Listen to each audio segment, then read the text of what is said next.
This video is sponsored by OBSBOT. The last couple of years, I've been accumulating or adding things to my office based on individual needs, but never considered what they added up to or how I actually want to feel. I've always wanted my space to look good, and don't get me wrong, that's still super important, but I wasn't really asking myself if it felt good to be in here for 8 or more hours a day, if it supported my body, and most importantly, if it felt inspiring, and the truth is, it honestly never felt that way. Essentially, I've been building spaces that looked like great places to work, but now it feels like I finally built one that actually is.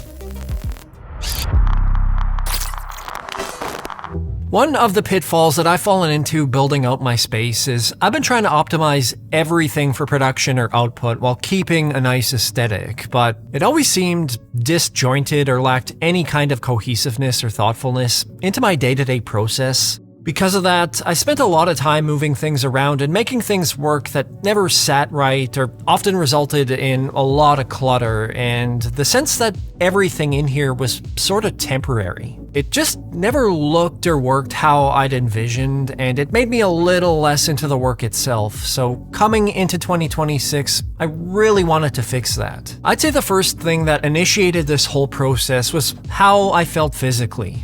I've always had a lot of tightness in my IT band at the front of my hip, probably from sitting so much. It's something that I constantly have to work at with stretching, but has bugged me a lot more as of late. So the first thing that I wanted to change up was my desk and my chair. Not having a standing desk or an ergonomic chair was working against me a little, and there were some things that were always a little awkward in here, like this weird empty space in the corner that always seemed like wasted space, so I wanted to address that by finding a longer standing desk that would not only be good for my health, but fill out the corner of that room and make it a little more usable. The problem was, standing desks over 72 or 73 inches long are hard to find, and I needed one that was about 80. Desky was the only reasonable one that I could find, and I did buy their desk shelf last year that's held up really well, even with some bumps and bruises. So I asked them if they'd be willing to send me the matching dual hardwood desk with a cable and power channel, along with this Vanguard chair and a monitor arm, and they were willing to ship it out. You can see right now, the general layout is similar to what I had before, but the space is used more effectively. My old, awkwardly placed 3D printer is out of here, and my new one is where that hole was, which I'll touch on in a bit, but this desk can lift like 300 pounds, so it's more than enough for what I've got here. It's also super stable. Even when my printer is going and moving around, the desk doesn't really move much at all in sitting or standing mode. And the one thing that I'm pumped to show you guys are the controls. You'll see you get standard looking standing desk controls with programmable buttons and height adjustments and all that good stuff, but there is a Bluetooth controller in here, and if I download the Desky app, I can control pretty much everything here on my phone. The cool thing about this is you can set up voice commands, and because these are just creating shortcuts for app intents in iOS, I can actually make my own custom controls and control my desk height using my action button, which I don't think I've ever seen on a desk before. Since I got this, I've probably spent about half my time standing and the other half sitting in here. My IT band already feels a lot better being able to stand and stretch while I work, but the Vanguard chair has been helpful there as well. It's much more comfortable to sit in than my older leather one. The mesh bottom feels a lot less restrictive on my hamstrings. It's got great lumbar support with a host of other adjustments, and in my opinion, it looks fantastic. It's got a bit of a sci-fi flair, which I'd like to bring more of in here, and one of the things that I like the most about it is it's got red control handles along the sides that are easy to use instead of those weird levers that you normally get. The build quality is also great, and out of all the chairs that I looked at, this was the one that I had the most interest in. That gave me a solid foundation in terms of addressing how comfortable I was physically, but physical comfort is really only half of it. I always find that if my space is clean and tidy, I generally feel a bit better about myself and my work. which is why the drawer units that used to prop up my old desk are gone. My cables are all plugged in and nicely tied up in the desk cable channel, and I printed these cable chains for anything that does need to come down from the desk. On the top side, this Desky heavy-duty ultra-wide monitor arm tucks all my display cables away and gives the monitor a nice floating look that completely changes the feel of the desk. I did a lot of research on monitor arms as well, and this one is rated for £44, which is on the higher end for these types of arms, and it is really well reviewed, which is something that I wanted to make sure of with a monitor this size. That is the 32-inch LG Ultrafine 6K, and I've been kinda going back and forth between it and the studio display, but I finally decided to just stick with this one now for a couple of reasons. For one, this has a VESA mount where my studio display was just the standard mount, but beyond that, I do really like the extra screen real estate. Also, with me experimenting with PCs and Linux a bit more, it just makes sense right now to have something compatible with both platforms. My only real complaint are with the cables. It has this giant power brick that luckily fits in that cable channel okay, but the Thunderbolt 5 cable they give you is insanely short, and it actually isn't long enough to fit through that desk arm, so I've just been using my own HDMI cable. I am losing some functionality from the studio display in terms of the webcam and speakers. In regards to the webcam, the one in the studio display was pretty terrible, and I was using this OBSBOT Tiny 2 Lite most of the time, which is much better quality, but OBSBOT just sent me their Tiny 3 along with the Vox SE wireless mic, and these give you some crazy good features. For starters, the 50 megapixel CMOS sensor in here is 1.28 inches. That's significantly larger than most webcams, so the image is clean and sharp, and low light performance is fantastic. It's got AI tracking that is noticeably smoother than past versions and locks on faster, and now tracks objects, not just people, which opens up some interesting use cases for product shots, but honestly, the audio is probably the best thing about this webcam. The built-in 3-mic array in here is outstanding as is, with 5 different audio modes, but turning on noise cancellation does a great job of cutting out background noise without making your voice sound weird. But going one step further, paired up with this Vox SE mic, I can move pretty much anywhere that I want, and the audio follows. And there's also a voice locator where saying, "Hi Tiny, track me," wakes up the camera and locks on from across the room, which is a nice touch. I'll link both of these down below if you want to check them out.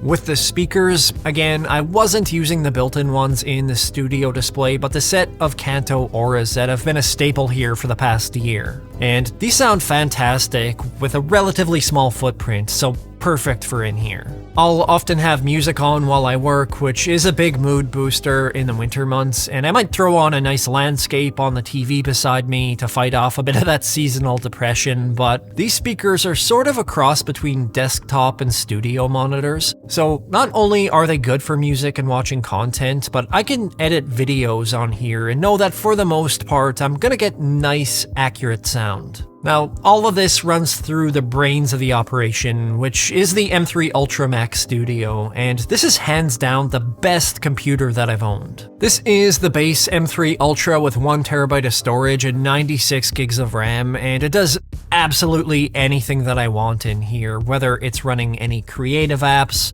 running local LLMs, you name it. I render out a ton of video each week on here, and I've mentioned this in past videos, but the 4 encoding engines you get with the Ultra chip can render media up to 4 times faster than a base or pro level chip. So it saves me hours of time each week, and I just like that I never have to worry about running into hangups or performance bottlenecks. The wide port selection on the Studio has been nice to have as well. I generally plug in all the stuff that doesn't move at my desk into the Mac itself, and then any peripherals or things that are temporary go into my CalDigit TS5 Plus Thunderbolt 5 dock opposite the Mac. So things like my external SSD that I edit from, wired headphones if I'm using them, and my CF Express cards and so on. Surprisingly, the one that I probably use the most there is the micro SD card slot, which I use for recording audio for these videos, but one change that I want to make there is recording more audio at my actual desk. You may have seen a mic arm in here in past videos. I was actually moving the same mic and audio interface back and forth between the setup that I'm talking in now and my desk. It was just one of those things that never really made sense, and I wanted something decent that I could just dial in and use at each space. The mic you see now is the Lewitt Ray paired with our Connect 2 interface that was given to me by Lewitt, and the reason why I like this mic in particular is not only is it a condenser mic with great quality, but it has this aura feature where it essentially adapts the audio levels in relation to how close you are or how loud you are on the mic. They say it's kind of like autofocus for your voice, which I'd say is pretty accurate, but there's also a mute by distance feature and a dedicated mute button, which are definitely nice to have. The interface is kind of similar, where they've got something called a clip guard that prevents any inputs from clipping or distorting, and I'm hoping this gives me a bit more freedom in how I can approach making these videos. Now, day to day, the way that I'm interacting with all of this is through the keyboard and mouse, and both of these are kind of relics at this point. I'm still using the same old MX Master 3 mouse. I don't know what it is about computer mice, but it seems like the hardest accessory to find with decent quality, which seems kind of crazy considering how simple they are, but this is the best that I've found. I use the horizontal scroll wheel all the time while I'm editing. It fits nicely in my hand and it never skips a beat. Likewise, the keyboard is a Magic keyboard that uses an old lightning port, but I do have a new one that I pre-ordered that I'm super excited for that is a big departure from this one. That is the WorkLouder XYZ workboard, and I've got to admit, I've never used anything like this before, but you can fully customize the keys on this thing, which I'm excited to play around with, and my favorite part is that if you get the PCB kit, which is what I ordered, you can 3D print the body, which is kinda cool. They've got their own 3D models that you can print, but I'm looking forward to seeing what I can design myself. 3D printing has become a huge creative outlet for me, and designing products is something that I've always wanted to do, so I see this as an opportunity to dive into that world a little bit more. Much like drawing on my iPad, designing 3D models lets my brain just relax and have fun, and I can kinda decompress and forget about everything else. But the problem that I had in here was my old printer just never really felt like a fit for this space, and I was always trying to put together some makeshift setup that didn't feel right. It also took up a lot of space, so I wanted something that both looked a bit better and used less surface area, but was an upgrade on what I had. And it just so happened that a local shop had a Bambu Lab P2S in stock, so I grabbed one of those and I've been super happy with it. It's fully enclosed, which often results in better prints. I can print more materials, the AMS Pro on the top has a built-in filament dryer, and there are a ton of great little features like detecting bad prints or anomalies, so now if I start printing at night, I don't have to worry about waking up in the morning to a giant mess if something goes wrong. I'm sure some of you have seen my prints over the years as well.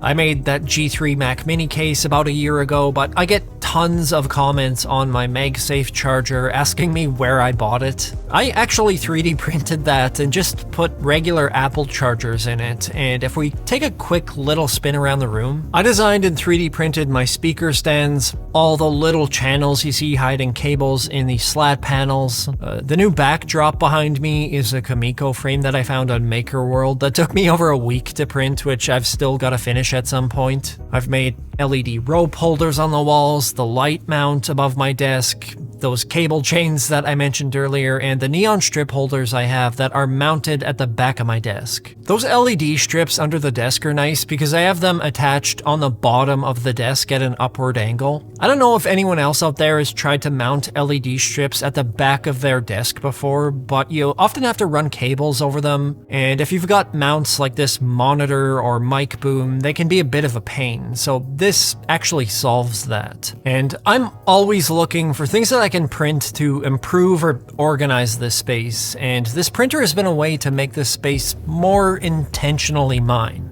As far as some of the other choices go that I found that are either just aesthetically pleasing or work well in here, I absolutely love these Harbour London desk mats that are both at my desk and the table where I film a lot of B-roll at. I was using a Harbour London desk mat at my old setup, but the color seemed a bit too dark, so I got a couple that were matching and are a little more pleasant to look at in my opinion, but I looked all over and I couldn't find anything that came close to their desk mats. Also, pro tip, if you want a better feel on your keyboard, one thing that I found works fantastic is putting one of these felt mats under here. It doesn't look too bad either, but outside of those, I like to add a bit of texture where I can with plants and little accessories that I find neat or inspiring, but this is all a constantly evolving process. I am still playing around in here with some new things like adding ceiling mounts for cameras and lights, and 6 months from now it may very well look different in here, but I think what I've learned going through all of this is that designing a space that you spend most of your time in is a complex balance. Not only do you have to think about how it looks, but how you use it, and as much as output and production are important in terms of the gear you have, doing all of those things with intention and in a way that you find inspiring is probably even more important. So if I could give any words of advice in building out your own space, it's just try to be intentional and really think through what is gonna work best for you. I know that there are things that I missed here today, so if you've got any questions about any of the gear that I did not talk about, or you maybe just want to mention things that have worked well for you or must-haves in your own setup, please leave a comment down below, but that's all I've got for you today. If you want to see more tech-related content or watch me adjust my chair height to achieve the perfect hunchback, please subscribe. Thank you so much for watching, and I will see you in the next upload.